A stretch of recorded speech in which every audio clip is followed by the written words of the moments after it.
Hello Cancer, Sun, Moon, Rising, and Venus signs. Kamusta kayo? Sana po'y nasa mabuti kayong kalagayan. Welcome back po sa Star Tarot. Kung bago kayo rito, welcome din kayo. Thank you for your support. I truly appreciate it. God bless you. Cancer, pauna mensahe ninyo, healing. Ayan. So, maaari, no, na ang iba sa inyo is a healer.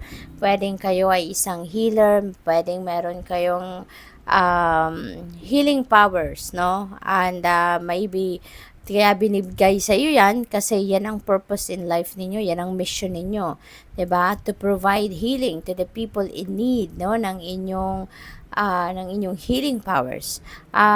Pwede rin ng iba sa inyo rito, baka kayo ang nangangailangan ng healing energy, no? Baka kayo rin ay baka meron kayong physical ailments, no? Maaring ganun, or meron kayong mga emotional troubles na pinagdadaanan and you need someone, no, that can help you heal, no, from your situation. So, what else?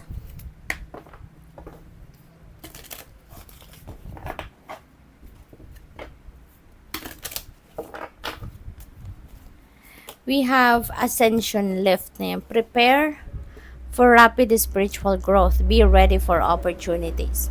Okay? Be ready for opportunities. Kasi maraming pwedeng kumatok sa inyo na oportunidad sa ngayon. At iba-iba yan. No? Depende sa inyong sitwasyon. So, whatever opportunity na dumating sa buhay ninyo, look into it. No? Look into it. At tignan ninyo agad. 'Di ba? Pansinin ninyo agad, tignan ninyo, consider them, think about it, 'di ba? Kasi alalahanin niyo lang na yung mga opportunity yan na sorry naman, nabubulol.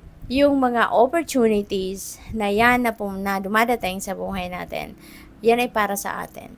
No? Hindi tayo papadalhan ng any opportunities if that's not meant for us. Kaya importante, no, na hindi natin yan isasantabi, hindi natin yan dededmahin, i-ignorein, because that is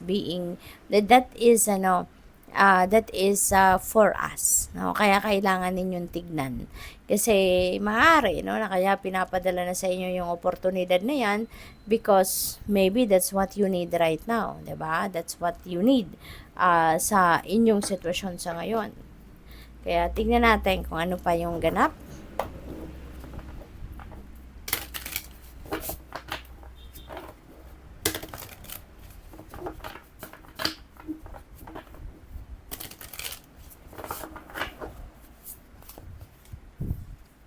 We have Seven of Pentacles. Ayan. So, maybe, kung ano man yung sinet ninyong goal, before you embark on this venture, or kung ano man itong sinimulan ninyong endeavor, kung ano ang sinet ninyong goal dyan, there is a potential, no, na makukuha mo yan, ma-achieve mo yan, no. Maaring yan ang iniisip ninyo sa ngayon, no, na I did what I can. I did what is best, 'di ba? Na gawin para sa endeavor na 'yan. And you are confident, no? You are hoping though, no? You're hoping, and somehow you're confident as well na makukuha mo kung ano man ang minimithi mo. No, 'yun ang napipick up ko diyan. And maganda rin kasi yung promise, no, ng Seven of Pentacles energy is kung ano yung inaasahan mo or ano man yung ine-expect mo, na yung bang you're expecting for tagumpay, for sure, yan ay promise sa'yo na yes, magtatagumpay ka. But, maybe not in the exact form na what you have expected it to be. Okay? Magtatagumpay ka, makukuha mo yung bunga ng inyong pagsisikap, pero hindi yung eksaktong paraan or hindi yung eksaktong form, no, na gusto mo. But alalahanin ninyo lagi na kung ano yung binibigay or hinahanda ng universe para sa atin is what is best for us. Laging inihahanda niya para sa atin ang kung ano ang pinaka-best para sa atin. Not necessarily na yun ang gusto natin, but no, iyon ang best para sa atin. Okay? So, what else? We have the Mother Star. This is a yes card. Kaya, kung meron kayong katanungan, meron kayong confirmation na hinihingi from the universe, maybe ito na yung sagot dyan, no? It is a yes, no? Parang sinasabi sa'yo na yes, go for it, it is right, tama yun, no? You're doing the right one, yung ganon. So, this could be a green light para sa'yo. At, pwede rin na baka meron kayong mga pagsasabihan ng yes, no? Or maybe meron kayong mga makakausap, may transactions is going to happen na yes ang sagot, no, ng makakausap ninyo sa maaring itatanong ninyo or sa maaring ino-offer ninyo.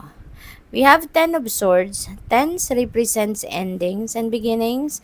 Kaya meron ditong closures, merong ending, merong finality na magaganap, no, for some of you.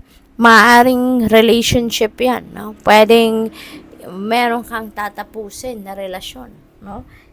Yung relationship naman, not necessarily na love and romantic relationship lang. Pwedeng merong relationship kayo with a friend, di ba? Na pwedeng tatapusin mo na. Pwedeng tatanggalin mo na or puputulin mo na yung connection mo sa isang kaibigan.